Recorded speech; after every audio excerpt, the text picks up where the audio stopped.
ഇറാൻ്റെ മറ്റൊരു പ്രോക്സി ആയിരുന്നു ഈ PKK. കാരണം എന്തുവാ, ടർക്കി ഭരിച്ചുകൊണ്ടിരിക്കുന്ന സുന്നികളോ. PKKക്കകത്ത് കൂടുതലുള്ളത് ഈ സുന്നികളായിട്ടുള്ള കമ്മ്യൂണിസ്റ്റുകാരാണ്. അവർക്ക് വലിയ മതതീവ്രവാദം ഇല്ലാത്ത സംഭവമാണ്. കമ്മ്യൂണിസ്റ്റ് ആശയക്കാരാണ്. അത് വർക്കേഴ്സ് പാർട്ടി എന്നതിന് പേര്. അപ്പോൾ അവരെ സഹായിച്ചുകൊണ്ടിരുന്നത്, ടർക്കിയെ അടിക്കാൻ സഹായിച്ചുകൊണ്ടിരുന്നത് ഇറാനായിരുന്നു.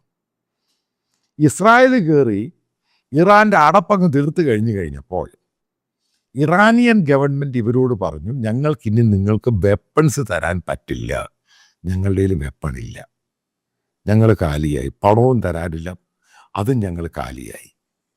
ഇപ്പോഴെങ്കിലും കേരളത്തിലെ സുഡാപ്പികൾ വിശ്വസിക്കുക, ഏത് രീതിയിലാണ് 2.5 മണിക്കൂർ കൊണ്ട് ഇസ്രായേൽ ഇറാനെ കയറി അടച്ച് നാശമാക്കി കൊടുത്തത്. അവനെ വെടിതീർത്ത് കൈ കൊടുത്തു. അല്ലെങ്കിൽ അവർക്ക് വെപ്പൺസ് സ്വന്തമായിട്ടില്ല. ഈ പറയുന്ന പ്രോക്സീസിന്, ഹിസ്ബുള്ളയ്ക്കാണെങ്കിലും ഹമാസിനാണെങ്കിലും ഈ ഹൂത്തികൾക്കാണെങ്കിലും അവർക്ക് കൊടുക്കാൻ വെപ്പൺസ് ഇല്ല. വെടി അങ്ങ് തീർത്ത് കൊടുത്തു.